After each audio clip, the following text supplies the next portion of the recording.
Hello and welcome to another session. Today we're going to focus on positioning. More importantly, we're going to focus on correct positioning for your business, for your product, for your service, for your personal service. Why? Because most businesses have either the wrong positioning or no positioning. And with the wrong positioning, you telegraph a totally opposite message than you want to your market. With no positioning, you are no different than any other commodity in the category, and so you have no distinction, no differentiation, no advantage, no benefit. So let's start with what the positioning is intended on doing and being for you. It is the defining differential. It is the meaningful advantage. It is the reason why your target audience, your prospective buyers, will want to buy from you instead of your competition, will want to buy from you instead of the alternative choices, would want to buy from you instead of doing nothing. Now, there are many different positioning approaches that can be taken, but it all boils down to being preeminent. We're going to discuss preeminent in a while, but right now what you have to know is that whether you're extraordinarily exclusive and expensive or amazingly inexpensive and the best bargain in the whole marketplace, you have to be able to define, you have to be able to differentiate, you have to be able to describe, you have to be able to contrast and compare the reason why. I think in previous discussions I have shared with you how critical the phrase reason why is to everything you do. Because if you can't tell me as your prospective buyer the reason why I should buy your product, or I should favor your company, or I should deal with you personally of your personal services, I'm not going to be motivated to do that, and you'll only prosper accidentally, meaning you'll probably do mediocre, which is totally undeserved, because I'm going to explain now exactly, precisely, and wonderfully clearly how you can position yourself for maximum and total success. First of all, what is positioning?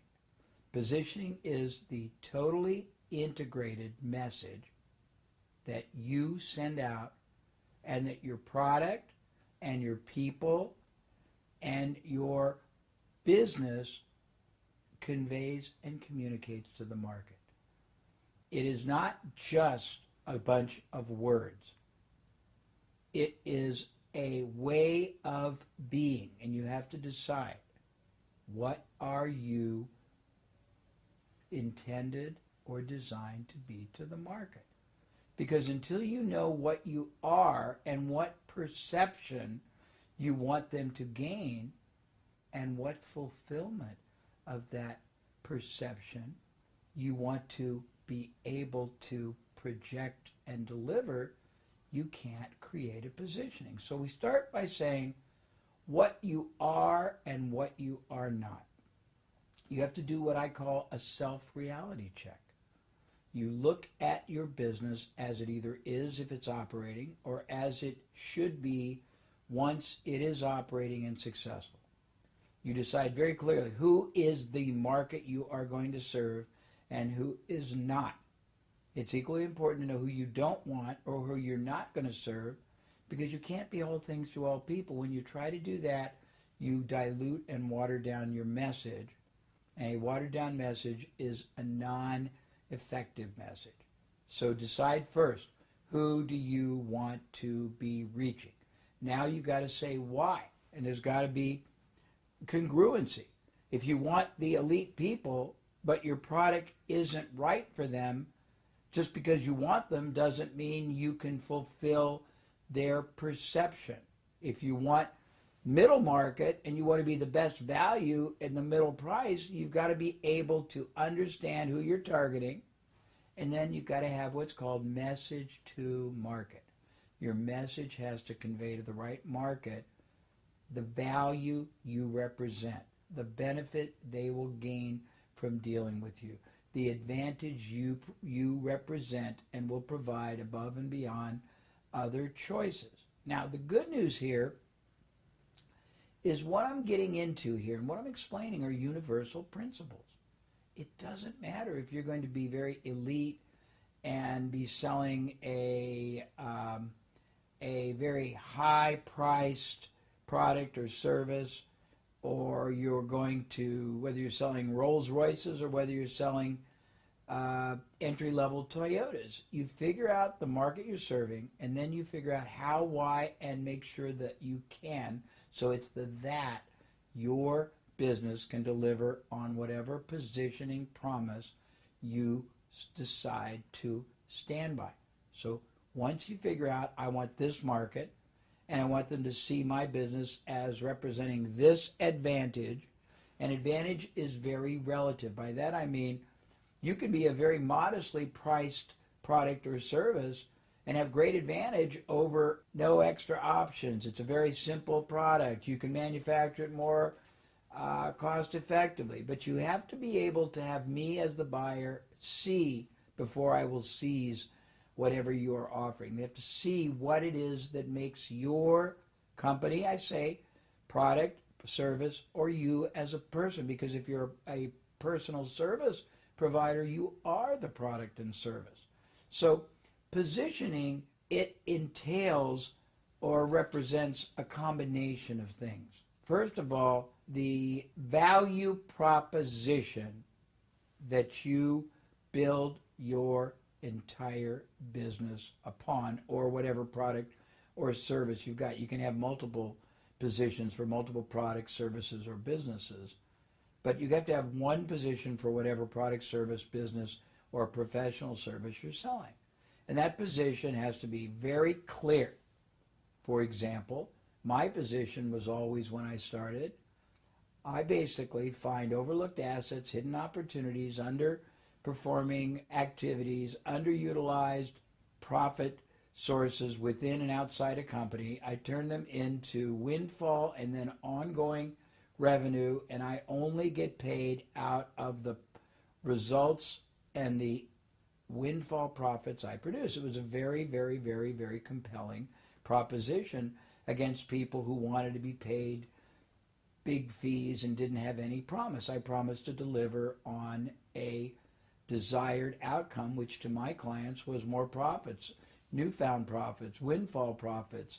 Anyhow, you got to figure out what your proposition is. In your workbook, there are pages that show you how to work on your unique selling proposition, how to figure out what positioning is best for you. But the first thing I suggest you do is study your direct, your indirect competition. Let me explain. If you're selling let's call it a supplement, it's an easy example, that people would take for weight loss. You would study everyone else selling supplements for weight loss. How would you study them? You'd see their ads. You would look at their websites. You would look at their positionings. You'd look at their value propositions. You'd look at their copy. You'd look at their claims. And you would look for two reasons. One, if you are no better than they and there's no advantage, you can't really expect to sell a lot more people. You got to see where there are voids, where there are gaps, or you also can look at indirect competition. What does that mean? Well, let's use the example of selling a supplement that you swallow for weight loss. You're not just competing with other supplements you swallow. If somebody wants weight loss, you're competing with exercise equipment, personal trainers, gyms, books, what else? Health clubs, portion food providers. And I would study all the things they do, the copy they use, the positionings they use, the what I call hot buttons, which means the PowerPoints they focus on, and I would see, number one, where there might be a void that your product, service, company, or you yourself, if you're a personal service provider, could provide. Number two, I would see if I could borrow success processes from a non-direct competitor and use the same kind of an approach or position for your product. Again, like maybe someone's doing a great job positioning themselves as a personal trainer, and you could modify and model what they did in personal training for your supplement business. But you have to figure out what you stand for. Why is your supplement a great value? And there's many ways you can do it. As I said, you can be taking the high road, the low road, the middle road. Whatever road or path you take to the market you want to address, you have to first know yourself what you can deliver. And then you've got to define, you have to dimensionalize, you have to develop in the mind of the prospect the value that you represent. How do you do that? You do it many ways. First way is by what I call dividing and conquering. It's a very powerful process you can use in all your marketing, you can use in your selling approaches, you can use in your advertising. And basically the position is not to belittle or disrespect any competitor, but to separate yourself from the rest of the pack. The one way to do it that is most effective is to say there are a lot of people in the market offering or selling X, whatever you're marketing. And most of them are fine people, good people, I think honest people, but none of them are approaching the business or the product or the service or you, the client, the way we are. And then you define and you describe what's different about how you do it. And sometimes what's different is merely telling them. There's a concept called preemptive marketing. And preemptive marketing goes back, I think I told earlier, the Schlitz beer story where the man who helped a company go from number 10 in the market to number 1 in 6 months merely told the entire story of how beer was made, because no one had ever told that story to the consumer. All beer was made the way Schlitz explained that they made their beer, but Schlitz was the first company to explain it, and they got full credit. So you might merely tell people what you do and how you create your product, or how you select your product, or how you support your product, or how you back up your product, or how you got into the business and the love you've got for what the product or service or the category does, and define yourself that way. There's a whole nother dimension, and we talked a bit, I think, in an earlier module, if not, we'll talk in another one, about being a maven. And there is another section in your workbook that very methodically goes through all the different stages and steps you can go through to define your own personality within your company so that you raise yourself and your stature in the market to that of a personality, almost a celebrity, almost an icon. Back to positioning. So first, you've got to figure out what market you're after. Second, you've got to figure out what it is about you that you can express more powerfully, more clearly, more desirably than your competitors, direct and indirect, to gain the attention first, and then the response, and then the purchase, and hopefully the sustaining ongoing business of the market you are after. Different markets respond to different things. A buyer of something very modestly priced is not going to respond to the same proposition, the same benefits, the same copy, or the same approach as somebody who's buying a very, very expensive and elite high fashion type product, or a super expensive and exclusive product. So you have to figure out who your market is, got to figure out what it is about you that is defining, and then you got to figure out how to convey it. And the easiest, best way is to study everything out there. You can also study all of the discussion groups. You can study all of the complaint websites and see what people like and dislike about other products, because when people are passionate, they express very powerful word phrases from their heart and their mind and their subconscious that can be copy you can use to position yourself. I always suggest that everybody entering into any business or buying any business or developing a new division or profit center for an existing business, go and look up all the books that are published on anything related to the product, service, or kind of business, and look at the titles, because titles and subtitles are normally what sell books. And if you see titles and subtitles, it'll give you great positioning copy you can borrow. Next, I have them look at the reviews of those books. And they're looking for the positive and they're looking for the negative. Why?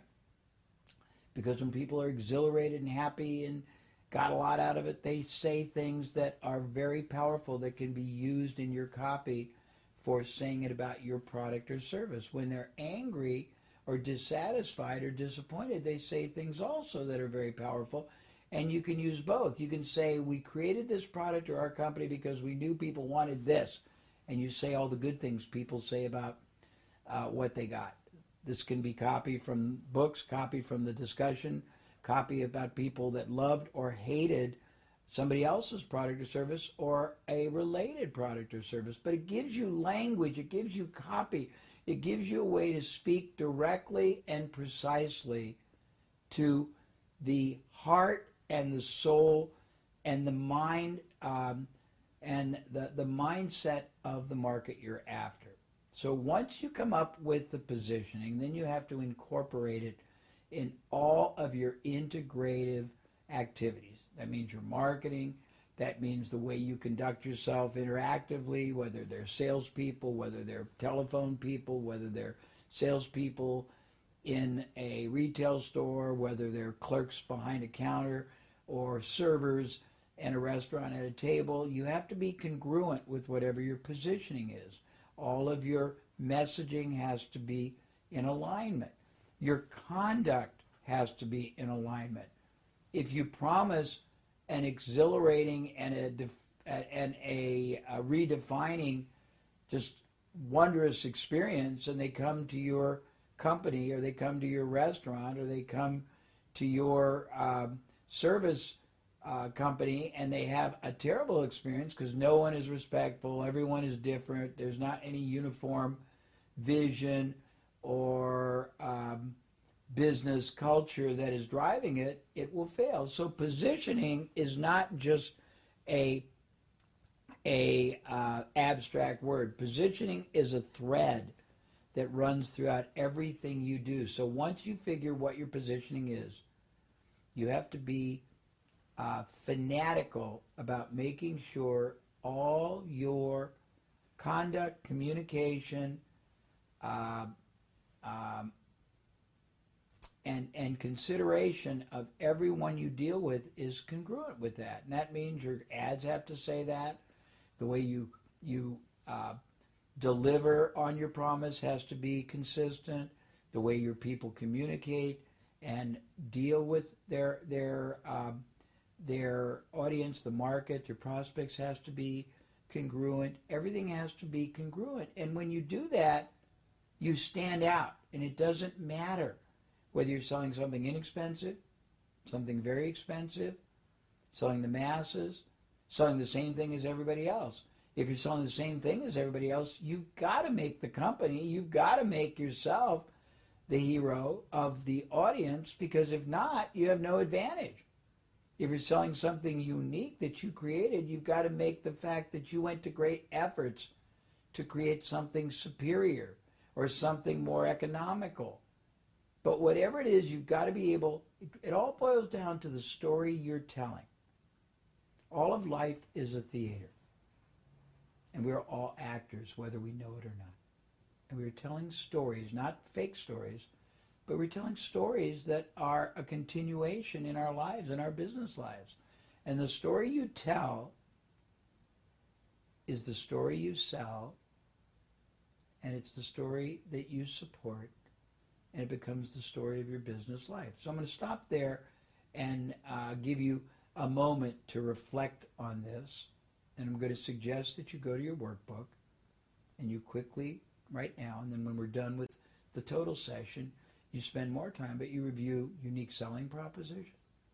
You review Maven marketing, and you also make a point when we are done to check out all the competition, direct, indirect, all the books, all the discussion groups, and see where there are gaps and see where there are language patterns and segments you can borrow, and see what you can model, and get clear on who you are and who you're not, and what your business is going to stand for and why, and be able to explain that to your market. Take a 5-minute review, and then we'll continue.